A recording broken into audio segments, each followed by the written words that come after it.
in plain sight. They mix from the beginning. You cannot see them, but it's there. Many people remain unaware of their African ancestry. I asked my grandpa, why you never told me we are black? But today, those African roots are becoming more visible. Blacks are here now, and they are demanding that their rights be recognized. Mexico and Peru, the black grandma in the closet, black in Latin America.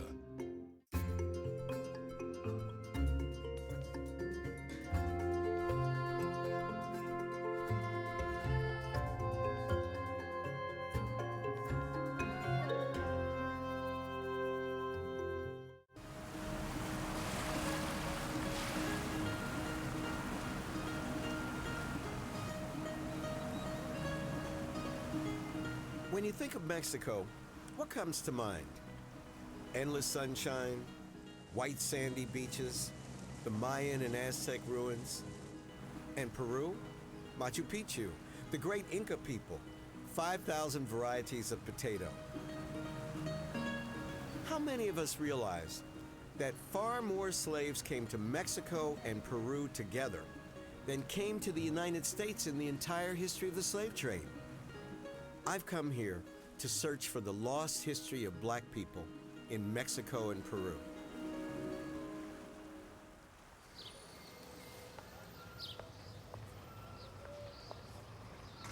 The charming town of Tlacotalpan was founded by the Spanish in the 16th century, but it boomed in the 18th century when it became a major trading center for sugar, cotton, cattle, and horses, all commodities produced by slaves, Indians, and mestizos.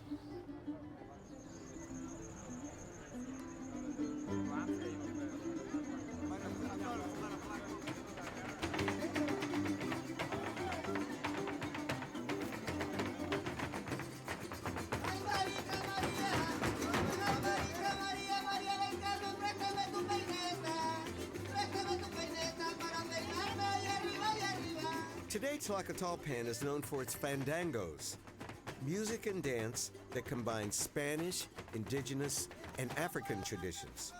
Fandangos are a fitting metaphor for the African roots of Mexican culture.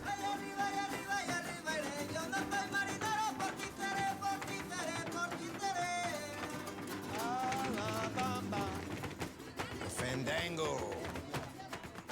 Those girls are great. Now, the boys dance or just girls? Well, they always say that the first hour for it, like, watch the girls. Check if you want to dance with one of them later.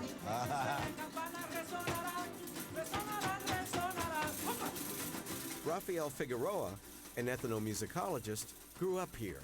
He's an expert on this music, which he's heard since childhood. Fandango, it's a really mix of Hispanic and African mainly. Even though it's Hispanic instruments, but they are played in a really percussive way, and they are playing, against each other with the result of a big polyrhythm. Polyrhythm. Polyrhythm. That's African. Yes. I've seen fandangos ending around 6 or 7 a.m. next afternoon. I love this town. What could be more Mexican than La Bamba? I remember singing the chorus along with Richie Valens on the radio. But I didn't know that the song was sung here as early as 1683 by Angolan and Congolese slaves. Like the fancy footwork called zapateo, La Bamba is another example of Mexican culture's complex African origins, now blended into a rich, brown, ethnic mix. Hey, bravo, bravo! But since so many black slaves came to Mexico, why doesn't anyone around here look especially black? They mix from the beginning. That's why you cannot, see them, but it's there. So the blackness is diluted. Yes. A lot of African elements are still present. We are darker than the rest of the Republic. Also, the way of talking, we have a specific accent. Really? Yeah. Can you do it for me? If you say helado, ice cream, here you would you drop the D, so it's helado. Or you drop the final S of some words. But it's really common among the people from African origin. I've noticed some people will say buenos dias instead of buenos dias. And I thought, What's wrong with you?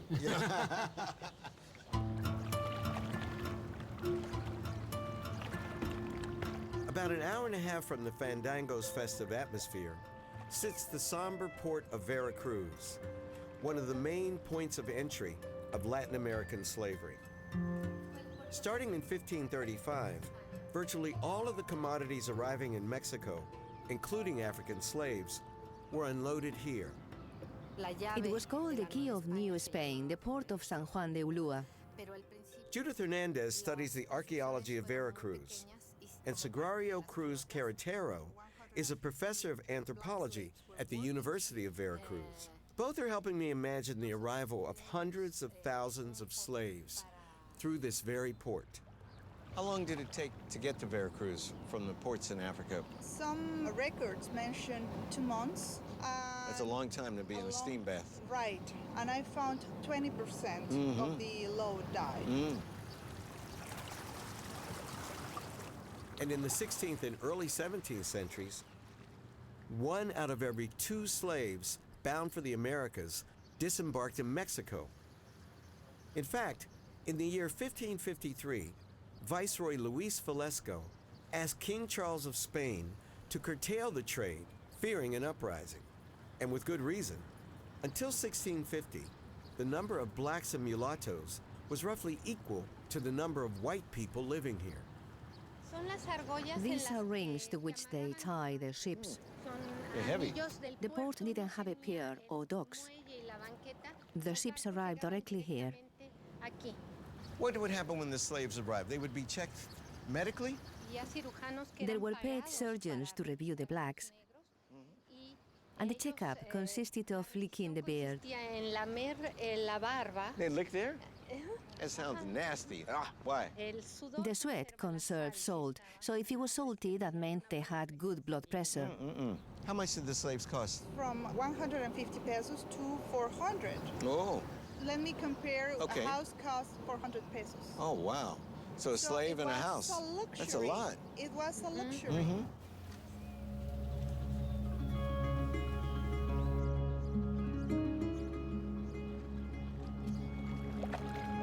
This is what the slaves would have seen first, after surviving the treacherous Middle Passage. Here they encountered a new country, a new language, and a new life as someone else's property. These walls are covered with African blood because they were forced to construct this gorgeous building after the indigenous population decreased because illness. And they were forced to dive into the ocean and get these stones because they are made of coral. I see, coral, yes, yeah. Yes, it's coral. And many of them died in this process. It's a history of death and a history of invisibility. So this is the fingerprint of black history in Mexico. Right. It was right here. Right, definitely. Death and invisibility.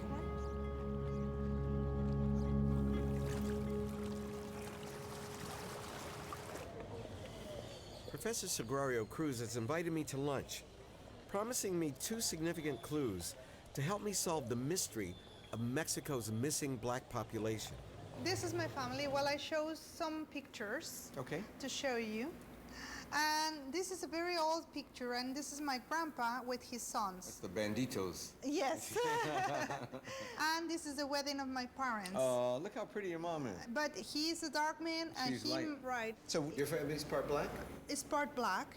And it's something that was omitted until I was 19 years old. How did you find out that you were part black? Because I traveled to Cuba.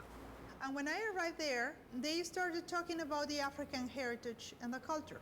I suddenly realized my family was black. Huh.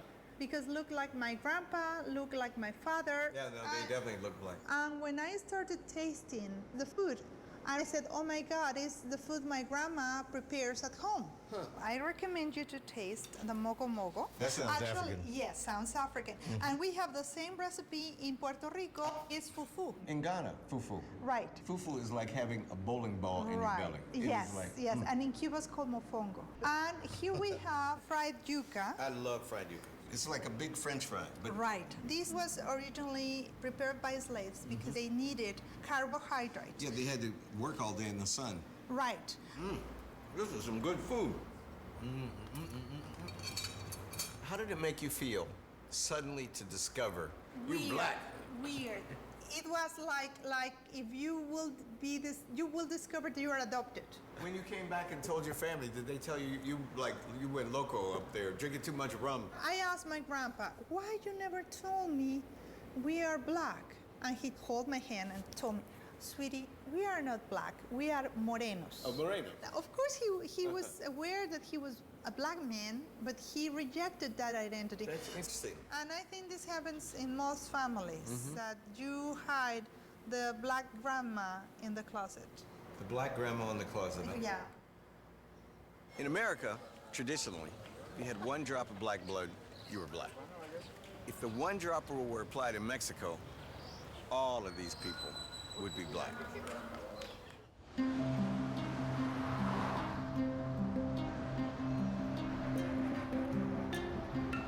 Almost 500 years separate the onset of the slave trade and rumors of black grandmothers in a Mexican family's closet today. What happened in between? From the market in Veracruz, African slaves were taken to work in mines, sugarcane fields, and wealthy homes. But they didn't accept their fates passively. By the early 17th century, at least 10% had run away, forming independent settlements called palenques. The most famous runaway and rebel leader was a man named Yanga, the founder of this town, which is located a few hours inland from Veracruz. Carmen, who is Yanga? A hero more than anything. A black slave. Supposedly, he was a slave of the Spanish who broke the chains. He freed himself from oppression that the Spanish had over him. And he also liberated the slaves. What my girlfriend said. That's why they call Yanga the first free town in the Americas. Oh man, give me 5, Gustavo. You're the man. You're a genius. You could be a professor. In 1570, 50 years before the Mayflower landed at Plymouth Rock, Gaspar Yanga and several other men and women not only ran away from slavery, but spent 30 years hiding out in the mountains around Veracruz, attacking the Spanish in guerrilla raids and defending their community. The Spanish never could subdue them. Finally, in 1609, the Spanish admitted defeat and offered Yanga his own independent town in exchange for peace. Yanga's settlement became what some scholars believe to be the very first town founded by free black people in all of the Americas. Are most of the people around here black? No. Well, most people aren't completely black, but we are morenos.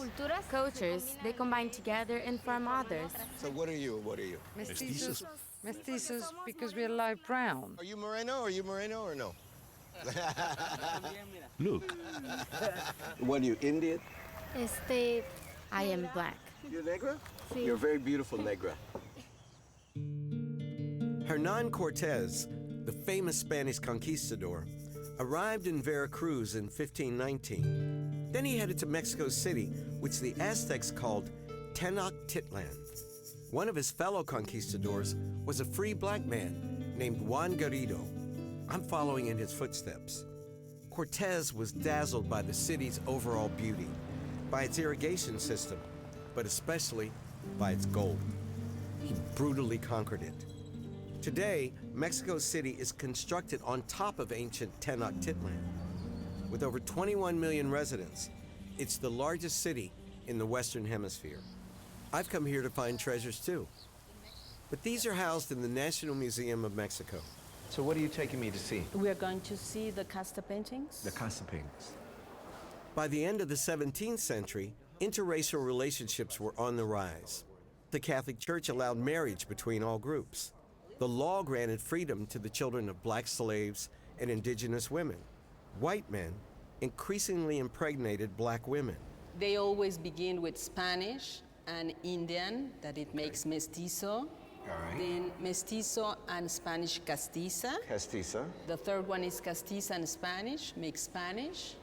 Maria Elisa Velasquez is a professor of history and anthropology. These 18th century casta paintings were